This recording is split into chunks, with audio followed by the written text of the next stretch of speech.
Chris Mannix, he'll be in Boston tomorrow night, game 2 between the Heat and Celtics. Always great to have him on, the Sports Illustrated NBA senior writer. Let me start with Joker. Can you remember an MVP in a season who averaged less shots? I don't know if Steve Nash would be somebody, but how many MVPs average fewer shots than Joker does during the regular season? Yeah, top of my head, Steve Nash would be the only one that comes to mind because he was a playmaker. And a lot of his production, the reason he was the MVP came off assists. But Jokic just does it and dominates in unique ways every game. I mean, watching that game last night, it was the offensive rebounding that was dominant. It was the playmaking that was dominant. Dan, one thing that struck me in that final sequence where Jamal Murray made that shot, if you rewind the tape a little bit and you look at the moments after the defensive rebound by Denver, the instant they got the ball in their hands, Jokic was already orchestrating that final play. He was waving guys around and getting them in position. He said somebody, and I forgot who it was, over from the right side of the play to the left, essentially to clear room for what was a developing two-man game between himself and Jamal Murray. So great shot by Jamal Murray in the face of Anthony Davis, but give Jokic credit in part for kind of clearing that room for him, giving him enough space to operate. You know, it's plays like that that make Nikola Jokic so special. I'm trying to understand how a Laker fan can spin this in a positive way, that you were up 20, and it feels like they're trying to win games in the first half. Like, let's go out and use all of our energy, and then they limp to the finish line. You've been close with Denver. Even last year when they got swept, they weren't getting blown out. So I'm trying to figure out, if I'm a Laker fan, what positives do I take away from losing back-to-back games? I mean, I think among the positives was how well D'Angelo Russell played in the first half, how well Anthony Davis played in the first half.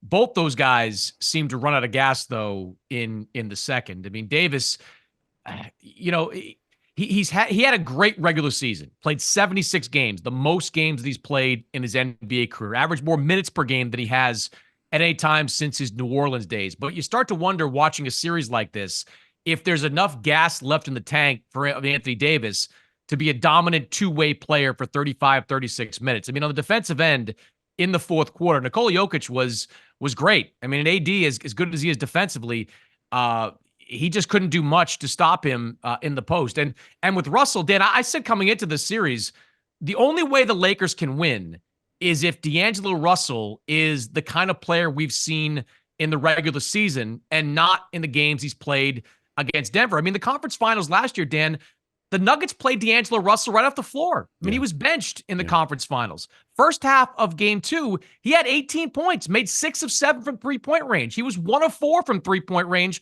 the rest of the way, just 5 points in that second half. I mean, you can draw a line between D'Angelo Russell, you know, being a effective offensive player to that 15-point lead the Lakers built to, you know, that, you know, collapse, so to speak, in the second half. So both those guys have to find a way to play 4 full quarters to give the Lakers a chance.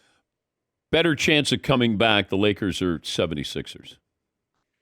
I'm going to give the 76ers a better chance of coming back, but that was just heartbreaking. I mean, the Knicks, Reggie Millered the 76ers down the stretch. Like the run they had in that final 15, 20 seconds, whatever it was, I haven't seen anything like it at MSG since Reggie Miller did what he did so many years ago. And I mean, credit the Knicks that they just never stop playing. Like, you know, Jalen Brunson has had a terrible series statistically. He has shot under 30% in the first 2 games of this series, but he still has the confidence to make that shot. Dante DiVincenzo misses 1 shot on the wing, makes the second at the top of the key. In Philadelphia, I mean, what are we doing down the stretch there? You call a timeout when you need it on the inbounds. You don't, if you're Kyle Lowry, don't just flip the ball in to Tyrese Maxey on that inbound play. Don't put him in the position that he was in. I know that a lot of the focus, Dan, is on the refereeing and should they have called a foul down the stretch? Maybe. But the Sixers blew that game. They couldn't come up with an offensive rebound or a defensive rebound when they needed it, and they made multiple poor plays in that final minute that allowed the Knicks to, keep that door open to win that game. What do the Nuggets have to do to be labeled one of the great teams? I mean, multiple championships is kind of opens the door for you. It puts you in that rarefied air of teams that have won multiple championships. And then you kind of bump them up a tier from there. Like, does 3 championships put them in the mix with the early aughts Lakers that won 3 straight with Shaq and Kobe? The Celtics and the Lakers of the 1980s. You start talking about them as being in that conversation. So I think it starts with 2 championships and then you build from there.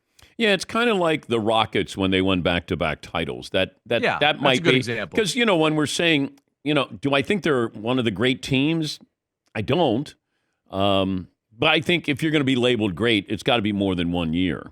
I think they might be, though, Dan, because it's not like this is the final chapter of their run. They've got most of that team under long-term contract, and most of that team is or in the case of someone like Michael Porter Jr., just entering the prime of their careers. I mean, Porter Jr.'s year was sensational. This is a guy that, many people wondered if he would ever be able to play the kind of season that he did. Played, like 80-plus games this year. I mean, that's just an incredible accomplishment for MPJ. I mean, Jokic is incredibly durable. Murray's had his bumps along the way, but he's still young. I mean, anything can happen this year because the playoffs in the Western Conference especially are going to be brutal. But I think this team's window is probably 3 or 4 more years to win championships.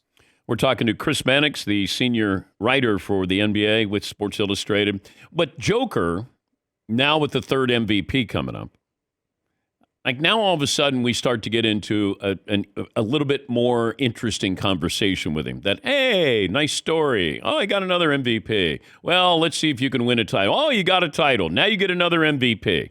Favored to win another title. At what point does he start to get into that top 20 players of all time conversation? I mean, I think we're there, aren't we? I mean, he's a top 20 player of all time? I'd have to make, I haven't made a list lately, but yeah, I mean, a 3rd MVP, there's only a handful of guys that have done that. Yeah. So at some point, the results speak for themselves. And the completeness of his game at that position. Okay, if I said Durant or Joker, who's going to be ranked higher when their careers are over? When their careers are over, I would say Jokic will probably be ranked higher. Okay. Giannis. That's a tougher one because Giannis is still in his prime. And Giannis this year, he's going to finish top 5 MVP. He's not going to finish inside the top 3, but he had a insane statistical season, and he is a two-way player. He's as good defensively most nights as he is offensively. I'm going to say Jokic, but it's a lot closer. Karl Malone.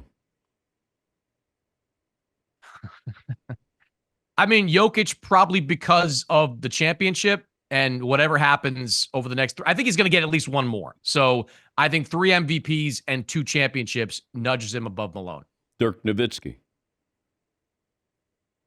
Now you're just being mean. Probably Jokic. I mean, Dirk revolutionized the game. Made shooting 3, made half the things that Jokic does now en vogue. I mean, Jokic probably, in a way, learned some of the game from Dirk Nowitzki or figured out how to play a certain way because of Dirk Nowitzki. I just think Jokic is the completeness of his game. Like, he's a playmaker where Dirk wasn't, not to that level. He's a rebounder, I think, better than Dirk. I mean, you give the ball to Dirk in the high post in his prime, and good night. That's an 18-footer that's going in 75% of the time. You give the ball to Jokic, and you don't know what's going to happen. He could shoot a fadeaway jump shot himself at a high percentage. He can go to the basket. You saw him get to the free throw line a lot and down the stretch against Anthony Davis, or he can make the right play and find an open teammate for 3. Jokic's ability to dissect the defense, I think probably separates him from Dirk as well. Larry Bird. I get so much hate mail from more hate messages than usual because of this debate. Probably Jokic as well. Wait, do you really mean that? Are you crying right now?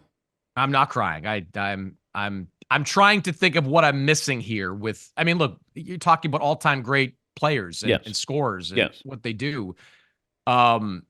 Larry was more clutch in big moments. Larry had the weight of the world on his team down the stretch in big moments, and he made shots